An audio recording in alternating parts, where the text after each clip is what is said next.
नमस्कार, MG TV में आपका स्वागत है। मैं हूं रंजीत छाबड़ा। आइए चलते हैं खबरों की ओर। मनरेगा कर्मचारी अधिकारी संघ द्वारा नियमितीकरण की मांग को लेकर दंतेवाड़ा से निकाली गई डांडी यात्रा नगर पहुंची और पूर्व प्रधानमंत्री स्वर्गीय लाल बहादुर शास्त्री की प्रतिमा पर कैंडल जलाकर मांगे पूरी करने जमकर नारे लगाए गए।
कर्मचारी संघ जिंदाबाद जिंदाबाद, हमारी एकता जिंदाबाद, हमारी एकता जिंदाबाद जिंदाबाद, हमारी मांगे पूरी करो, हमारी मांगे पूरी करो। मनरेगा अधिकारी कर्मचारी संघ के प्रदेश प्रवक्ता सूरज ठाकुर ने जहां प्रदेश की भूपेश बघेल सरकार द्वारा चुनावी वादा पूरा करने की उम्मीद जाहिर की, वहीं जिला मीडिया प्रभारी डुमन लाल ध्रुव ने कहा कि मांगे पूरी होते तक संघर्ष जारी रहेगा।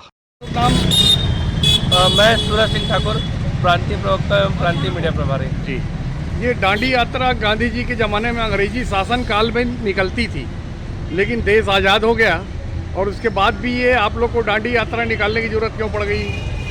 जिस प्रकार कर्मचारियों में भिन्नता है, हमारे यहाँ नियमित कर्मचारी भी है, अनियमित कर्मचारी हैं। जो अनियमित कर्मचारी है वो नियमितीकरण चाहते हैं, अनियमितता से आज़ादी चाहते हैं। इस वजह से हम लोगों 4 अप्रैल 2022 से अनिश्चितकाल आंदोलन पर बैठे हुए थे। जिस प्रकार कांग्रेस ने महात्मा गांधी को अपना पूज्य माना है और उनके मार्गदर्शन पे अपनी पूरी शासन चलाती है, उस प्रकार से हम लोगों ने 12 अप्रैल 2022 से डांडिया यात्रा प्रारंभ की है। ये आपकी यात्रा कहाँ से प्रारंभ हुई है, कहाँ जाएगी, कितने किलोमीटर की है, कितनी लंबी यात्रा है, रास्ते में कहाँ कहाँ विश्राम करेंगे, किस तरह आगे बढ़ेंगे?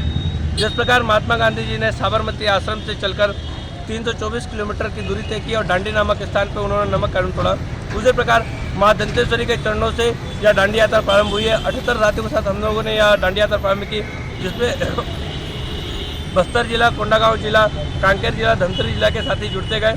यह डांडी यात्रा 390 किलोमीटर की दूरी तय करते हुए रायपुर राजधानी कूच करेगी। जी, आप लोग की नियमितीकरण की मांग तो बिल्कुल सरल है, लेकिन ये दूसरी जो मांग है कि जब तक आपका नियमितीकरण नहीं होता, सिविल सेवा अधिनियम 2005 के बाद से मनरेगा चल रहा है, लेकिन 1966 पंचायत कर्मी सिविल सेवा नियम किस तरह का है जिसे आप जब तक लागू कराना चाहते हैं? कि हमारी प्रमुख मांग है नियमितीकरण। अगर शासन को नियमितीकरण करने में कोई विलम्ब हो रही है, 3 महीने 6 महीने लग रहे हैं, तो हम उनके पास एक ऑप्शन भी रखें कि आप सिविल सेवा अधिनियम 1966 और पंचायत नियम लागू करें।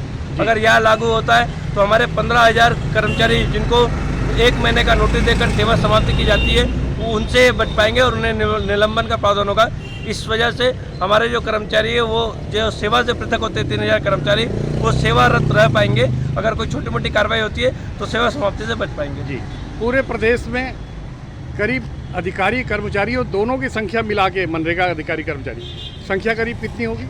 सर, रोजगार सहायक से लेकर सहायक परियोजना अधिकारी तक का पूरे छत्तीसगढ़ के 28 जिलों में हमारी संख्या 15,000 है। जी, कर्मियों का पे स्केल कितना है और अधिकारी का पे स्केल कितना है? सर, 5200 ग्रेड पे से लेकर हमारे यहाँ 5600 ग्रेड पे तक का, 5400 ग्रेड पे तक का यहाँ पे उपस्थित है। जी, समय समय पे महंगाई भत्ता भी आपको वो वेतन के साथ मिलता है, तो ये आप लोग को नियमित मिल रहा है, नहीं मिल रहा है? सर, पूर्ववर्ती सरकार में हमें हर 2 साल पे 20% हमारी महंगाई भत्ता जो वृद्धि हुआ करती थी, लेकिन अभी 3.5 सालों से हमारी एक भी महंगाई भत्ता में कोई वृद्धि नहीं हुई है। जी, राज्य सरकार को सिर्फ अनुशंसा करना है, उस पर जो भार है 25% आएगा, 75% केंद्र सरकार को देना है। लेकिन चुनावी घोषणा पत्र में भूपेश बघेल द्वारा वादा करने के बावजूद आप लोग के साथ धोखा क्यों किया जा रहा है, वादा पूरा क्यों नहीं किया जा रहा है? मुझे विश्वास है कि संवेदनशील मुख्यमंत्री की ओर हम लोगों ने डांडी यात्रा के तहत अपना ध्यान आकर्षित कराया है। हमारी संवेदनशील मुख्यमंत्री हमारे विषयों पर जरूर विचार करेगी और मुझे विश्वास है कि हम राज्य के कर्मचारी हैं और राज्य के कर्मचारी होने के नाते सरकार हम पे ध्यान आकर्षित करेगी और जो बजट केंद्र से आता है उस पर समायोजित करते हुए हमारी मांगों को पूर्ण कर सकती है। आपका जो मनरेगा है ये कानून है जी, कोई अस्थायी वो व्यवस्था नहीं है जी। उस स्थिति में न्याय पाने के लिए आप हाई कोर्ट क्यों नहीं जाते? हमें पूर्णतः विश्वास है कि हमें हाई कोर्ट का दरवाज़ा नहीं खटखटाना पड़ेगा। संवेदनशील मुख्यमंत्री अगर अपनी इच्छा शक्ति जाहिर करेंगे तो निश्चित तौर पे हमारा जो डांडी यात्रा है रायपुर पहुंचने से पहले ही हमें नियमितीकरण का सौगात प्राप्त हो जाएगा। ये भी जानकारी मिली है कि जो आप लोग के कमिश्नर हैं वो कर्मचारियों पे दबाव डाल रहे हैं कि आंदोलन में ना जाएं, उसकी जो कुछ समस्या आ सकती है उसकी वजह से? निश्चित तौर पर प्रशासनिक दबाव रहता है। हम सरकारी कर्मचारी हैं, हम पे भी कोई दबाव रहेगा, लेकिन हमारी एकता, हमारी अखंडता अमिट है। हम घर से निकले हुए हैं, नियमितीकरण लेकर ही घर वापस होंगे। ये हमारा ध्येय है, ये हमारा संकल्प है, जिसे हम प्राप्त करने के पश्चात ही अपनी नौकरी ज्वाइन करेंगे।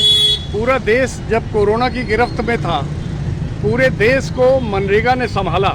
इतना महत्वपूर्ण आप लोग का काम है, उसके बावजूद आप लोग की मांग पूरी ना होना कितना दुर्भाग्यपूर्ण मानते हैं?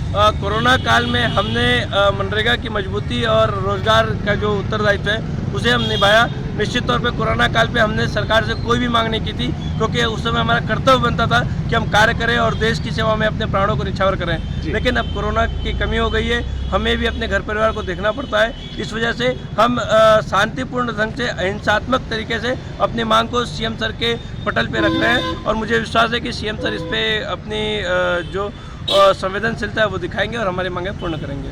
अभी जो सरकार सत्ता में काबिज है अपने आप को गांधी जी का ब्रांड एम्बेसडर मानती है, उस स्थिति में आप लोग की जो प्रजातांत्रिक दांडी मार्च है, क्या लगता है इसको सम्मान देंगे, आप लोग की मांगे मानेंगे?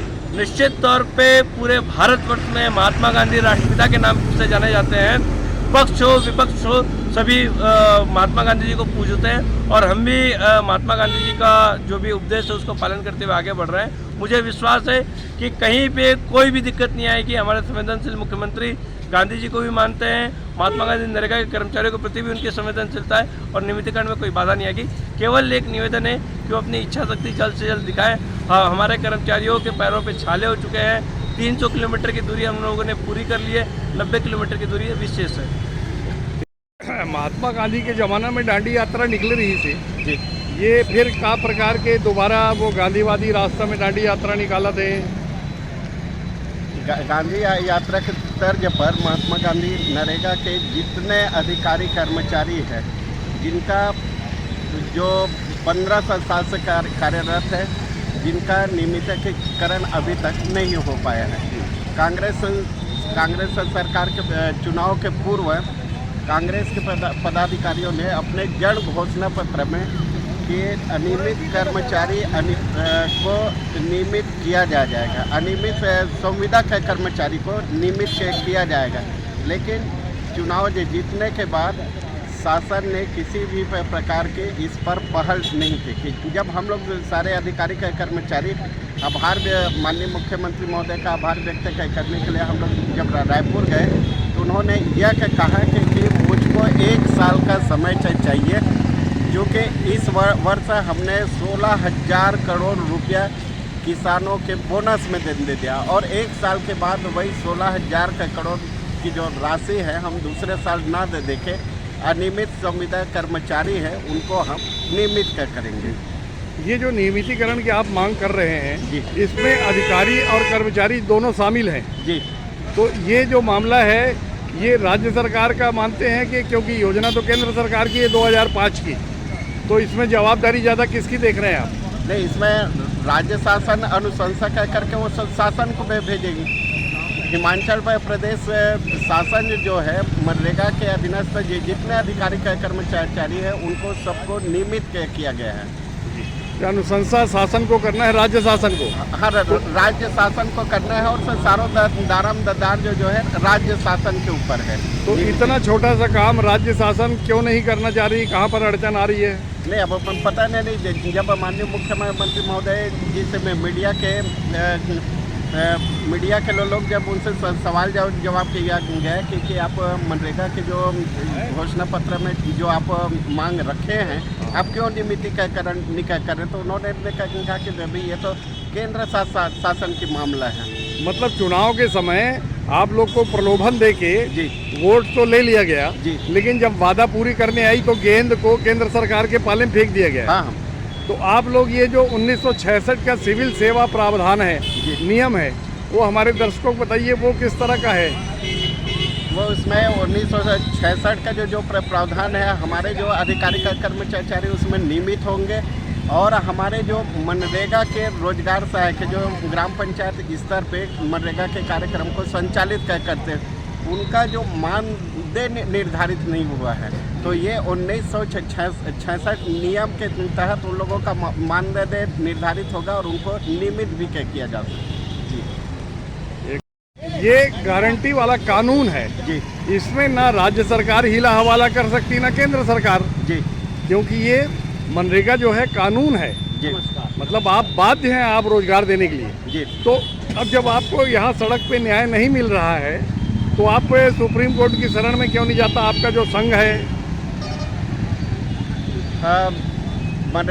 मनरेगा एक्ट जो है वो काम आधारित योजना है और किसी भी मजदूर को जो है वो काम मांगने पर उनको तो तत्कालिक काम उपलब्ध किया जा रहा है। उसी तरह से हम जैसे अधिकारी कर्मचारी और नियम के तहत हमारी खुद की गारंटी नहीं बन रही है और हम लोग संविदा में काम कर रहे हैं। अब जब राज्य शासन नहीं कर पाएंगे तो तब तो फिर हाई कोर्ट और सुप्रीम कोर्ट का दरवाजा अंततः खटखटाना ही पड़ेगा।